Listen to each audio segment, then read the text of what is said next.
Okay, the purpose of this clip is to discuss the second section of the analysis paper that I'm asking you to write, which is in fact the analysis.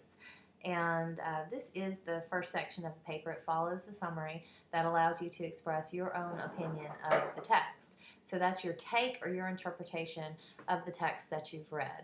And in this section, it's important that you rely upon the author's words, that you use quotations from the text to sort of guide your reader through the material that you are analyzing. All right, so you revealed in the summary the way that the writer supports his or her idea, and you're going to take those same supports and focus on them for the interpretation or analysis section of the essay.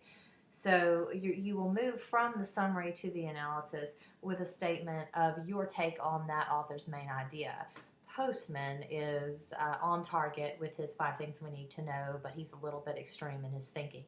Or Roland Barthes has a valid point to make when he says that children need to be encouraged through dynamic form toys to be more imaginative and creative people, but he overlooks the fact that toys are not the only form of influence that children have in their lives. They have models of parents, they have the environment in which they grow up in, and their imaginations, in fact, cannot be suppressed by the toys that they're given to play with.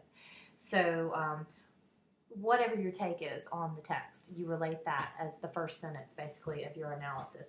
And then you go on from there and point by point explain yourself, explain your take. So I think the strongest take that you can have is sort of a blend. I agree with this author to this point, but this is where I disagree with the author. And so then you can explain the strengths and weaknesses, basically, of the ideas related by the author in the text.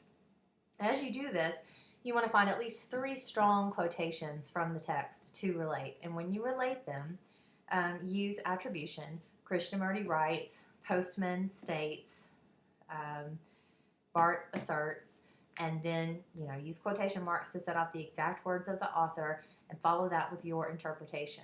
So basically explain your opinion of the text in this section of the essay. And the next section you're going to move into is the application.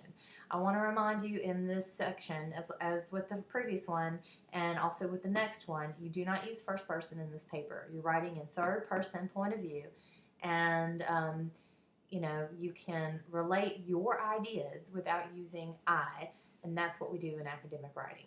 So that's an overview of what you need to do with the analysis section of the paper.